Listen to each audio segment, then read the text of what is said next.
Hello everyone, welcome back to our YouTube channel. In this video, we shall be discussing the topic of adoption under Hindu Adoption and Maintenance Act. ये part 2 है video का जिसमें हम sections 11 से 17 discuss करेंगे. इससे पहले के सेक्शंस को पढ़ने के लिए please refer to part 1 of this video. I will link it in the i button and the description box. आप जाके देख सकते हैं. Before we begin the video for today, it would mean a lot to us if you could subscribe to our channel, and we make videos on important legal concepts regularly. Let's begin. Previous part में हमने discuss किया कि क्या valid adoption के लिए essentials होते हैं, कब मेल हिंदू अडॉप्ट कर सकते हैं, फीमेल हिंदू कब अडॉप्ट कर सकती हैं, कौन लोग अडॉप्ट किए जा सकते हैं और कौन से लोग अडॉप्शन के लिए चाइल्ड को गिव अवे कर सकते हैं. Now will discuss other conditions for valid adoption. सबसे पहले अगर मेल चाइल्ड का अडॉप्शन हो रहा है तो अडॉप्टिव फादर या मदर जिनके थ्रू अडॉप्शन हो रहा है उनका ऑलरेडी एग्जिस्टिंग हिंदू सन नहीं होना चाहिए. जब हम सन की बात कर रहे हैं तो सब अगर इसको बैकवर्ड्स पढ़ते हैं तो सन होता है the male grand child and son हुआ the male great grand child. So here already existing Hindu great grand child नहीं होना चाहिए या फिर ग्रेट ग्रैंड चाइल्ड नहीं होना चाहिए थ्रू ब्लड रिलेशनशिप या अडॉप्शन किसी भी प्रोसेस के थ्रू जो कि अलाइव हो eight the time of such adoption. मतलब ऑलरेडी आपके पास एक हिंदू ग्रेट ग्रैंड चाइल्ड या ग्रेट ग्रैंड चाइल्ड नहीं होना चाहिए थ्रू अ ब्लड रिलेशनशिप और अडॉप्शन जब आप एक हिंदू मेल को अडॉप्ट कर रहे हैं. जहाँ तक बात है अडॉप्शन ऑफ अ फीमेल की, तो अडॉप्टिव फादर या मदर जो भी अडॉप्शन कैरी आउट कर रहे हैं उनके पास एक हिंदू डॉटर नहीं होनी चाहिए ऑलरेडी, या फिर उनकी सन की भी डॉटर नहीं होनी चाहिए. सन की daughter means the female grand child. So whether it is by blood relationship और by adoption alive at the time of adoption. अब बात करते हैं कि जब एक फीमेल अडॉप्ट की जा रही है थ्रू अ मेल, तो यहाँ पे जो अडॉप्टिव फादर हैं वो पर्सन टू बी अडॉप्टेड से 21 साल बड़े होने चाहिए. मतलब जो वो फीमेल अडॉप्ट कर रहे हैं उससे वो 21 साल बड़े होने चाहिए. अब अगर अडॉप्शन हो रहा है एक मेल का बाय अ फीमेल, तो यहाँ पे अडॉप्टिव मदर जो है वो 21 साल बड़ी होनी चाहिए the person to be adopted से. यानी कि जो मेल चाइल्ड इन क्वेश्चन है उनसे जो फीमेल है जो अडॉप्टिव मदर बनने वाली है वो 21 ईयर्स बड़ी होनी चाहिए. साइमल्टेनियस अडॉप्शंस कैरी आउट नहीं हो सकते हैं बाय 2 और मोर पर्सन्स. मतलब एक बच्चा 2 या 2 से ज़्यादा लोगों द्वारा अडॉप्ट नहीं किया जा सकता at the same time. That goes without saying. The next condition is the child which is to be adopted वो एक्चुअली गिव एंड टेक किया होना चाहिए in adoption. Giving in adoption मतलब अगर ए और बी पार्टी हैं, 2 पार्टीज हैं, ए party give in कर रही है in adoption means they are giving away the child to be for being adopted, और बी पार्टी अडॉप्ट कर रही है चाइल्ड को, so they are taking in the child. सो the child to be adopted must be actually given and taken in adoption by the parents. या तो parents के through होना चाहिए या गार्जियन के थ्रू होना चाहिए या फिर उनकी अथॉरिटी के अंडर होना चाहिए, उनके पावर के अंडर होना चाहिए. और यहाँ पे इंटेंशन होनी चाहिए ट्रांसफ़र करने की child.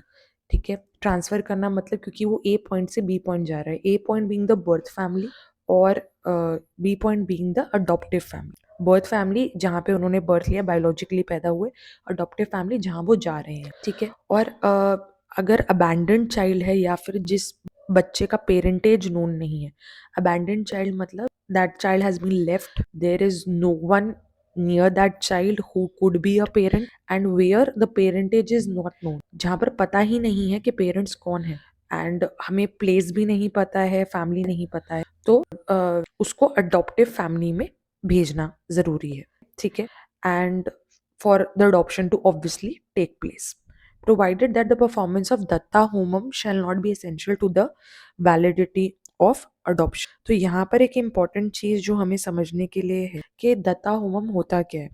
So Datta homam is a fire ritual जो हिंदू की कम्युनिटी में कैरी आउट होता है and it is for the spiritual adoption of a child, and it provides a certain sanctity to the whole process of adoption.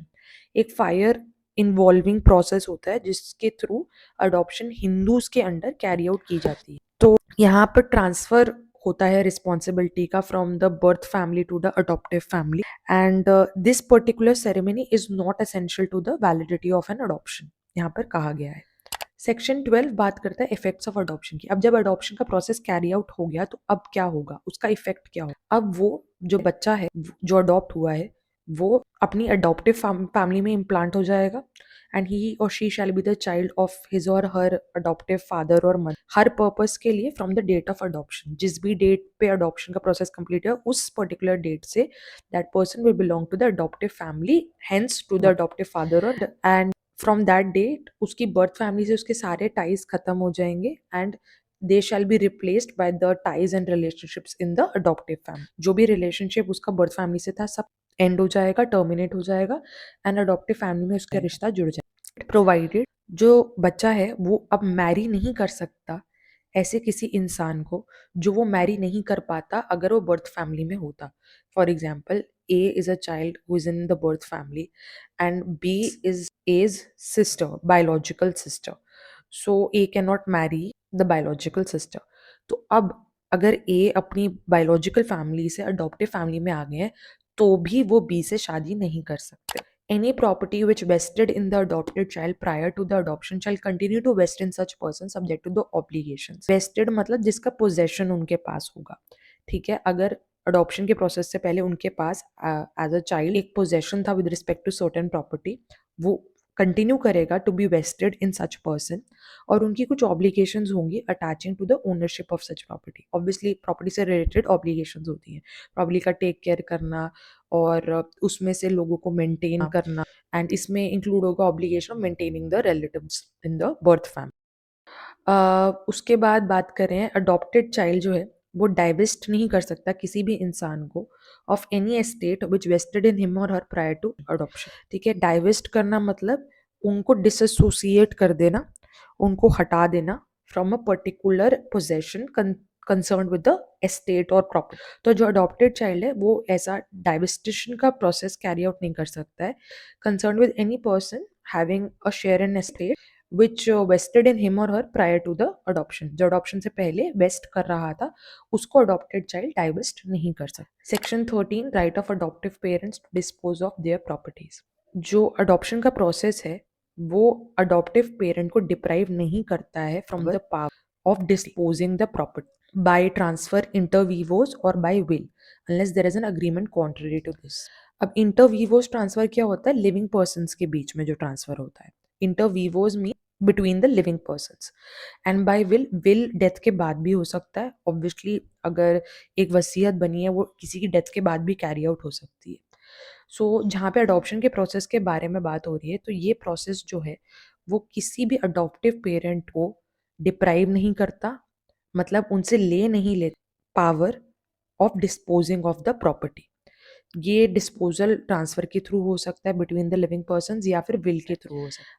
अब ये particular deprivation तब हो सकती है जब कोई कॉन्ट्ररी अग्रीमेंट बना हो, मतलब कोई अग्रीमेंट ऐसा कहता हो कि पर्टिकुलर अडॉप्शन होने पर the adoptive parent shall be deprived of the power as regards disposal of the property. अब आते हैं सेक्शन 14 में determination of adoptive mother in certain cases. Certain cases में अडॉप्टिव मदर कौन हो, अगर एक हिंदू है जिनके वाइफ अलाइव है और वो अडॉप्ट करते हैं चाइल्ड तो that wife shell be the adoptive mother. ठीक है, जो उनकी वाइफ है, जो लिविंग वाइफ है, वो अडॉप्टिव मदर बन जाएंगी if the adoption has been made with the consent of more than one wife. अब बाइगमी था उस समय जब ये पर्टिकुलर एक्ट आया था, it had not been scrapped off completely, so उसको ध्यान में रख के बनाया गया है प्रोविजन। तो एक से ज़्यादा वाइफ हैं तो उन दोनों का कंसेंट लगेगा और जो सीनियर मोस्ट है मैरिज वो अडॉप्टिव मदर होंगी और other shall be the stepmothers. मतलब सीनियर मोस्ट मतलब जिनसे पहले शादी हुई थी वो अडॉप्टिव मदर कहलाएंगी और जो दूसरी या तीसरी वाइफ है वो स्टेप मदर्स कहलाएंगी। इफ अ विडोअर और bachelor adopts a child, widower के बारे में बात करें मतलब ऐसा मेल जिनकी वाइफ की डेथ हो गई है या बैचलर जिन्होंने कभी शादी नहीं करी है, उन्होंने चाइल्ड अडॉप्ट किया है और उसके बाद वो एक फीमेल से शादी कर लेते हैं, so that person that female shell be the step mother of the adopted. अगर एक विडो या फिर अनमैरिड वुमन जो है वो अडॉप्ट करती है चाइल्ड को एंड वो सब्सिक्वेंटली मैरी कर लेती है एक मेल को, he shall deem to be the step father of the adopted child. अब अगर एक विडो है जिनके हस्बैंड नहीं है और या फिर कोई अनमैरिड वुमन है, उन्होंने सब्सिक्वेंटली चाइल्ड अडॉप्ट किया और उसके बाद उन्होंने एक मेल से शादी करी, अडॉप्शन के बाद उन्होंने एक मेल से शादी करी, तो he shall deem to be the step father of the adopted child. Section 15 के बारे में बात करें, जो अडॉप्शन का प्रोसेस कैरी आउट हो गया है वो कैंसिल नहीं किया जा सकता बाय द अडॉप्टिव पेरेंट या कोई और इंसान, और जो अडॉप्टेड चाइल्ड है वो अपना स्टेटस रिनाउंस नहीं कर सकता, मतलब वो अपना status of being adopted in a particular family उससे डिप्राइव नहीं कर सकता खुद को, उसको गिव अवे नहीं कर सकता, उसे अबैंडन नहीं कर सकता और अपनी बर्थ फैमिली में वापस लौट कर नहीं आ सकता। अब बात कर रहे हैं presumption as to the registered documents relating to adoption. अगर एक डॉक्यूमेंट रजिस्टर किया गया है एक इन्फोर्सेबल लॉ के अंडर, मतलब एक डॉक्यूमेंट है जिसको रजिस्टर किया गया with respect to a law which is functional in the country, कोई ऐसा लॉ जो ऑपरेशनल हो इन द कंट्री, उसके अंडर एक डॉक्यूमेंट को रजिस्टर किया गया, उसके बाद उसे कोर्ट में प्रोड्यूस भी किया गया, कोर्ट के सामने लाया भी गया, it deems to be a recording of an adoption made.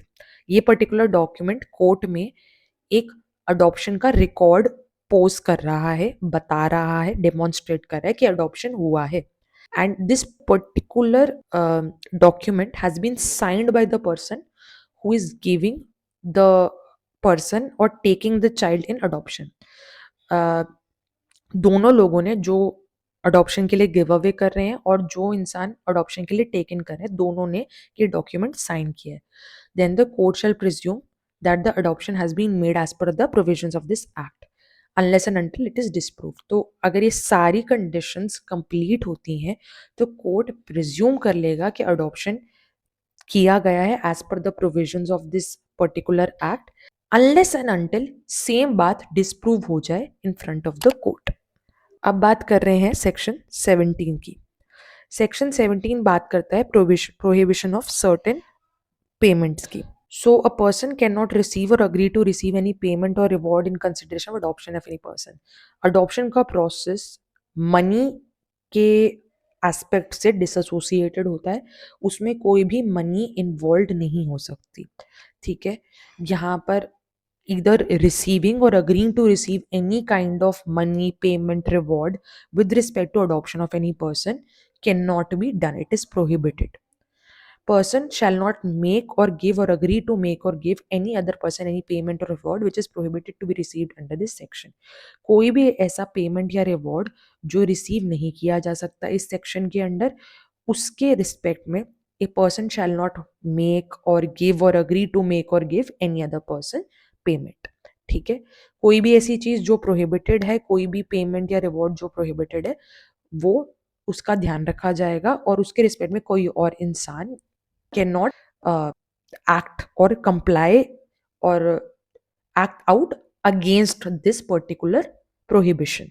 एक प्रोहिबिशन है कि पेमेंट और रिवॉर्ड नहीं दिया जाएगा अंडर दिस सेक्शन, और उसके साथ हर इंसान को कंप्लाई करना पड़ेगा। जो पर्सन कंप्लाई नहीं करेगा उसे इम्प्रिजनमेंट मिल सकती है which shall extend to 6 months and fine भी देने को बोल सकते हैं, या फिर दोनों भी हो सकता है simultaneously. No prosecution concerning this section shall be instituted without the previous permission of state government or an officer authorized by state government in this behalf। कोई भी prosecution इस section के अंडर नहीं कैरी आउट हो सकती या institute भी हो सकती। इंस्टीट्यूट मतलब बिगिन हो सकती या फिर ओरिजिनेट हो सकती। Institution of prosecution means the beginning of it. Prosecution is a particular side in a case. तो कोई भी पर्टिकुलर प्रोसिक्यूशन इंस्टीट्यूट नहीं हो सकती स्टेट गवर्नमेंट की परमिशन के बिना, या फिर अगर स्टेट गवर्नमेंट परमिशन नहीं दे रहे हैं तो कोई ऑफिसर होगा जिनको पावर दी होगी स्टेट गवर्नमेंट ने इस बिहाफ पे कि वो परमिशन दे।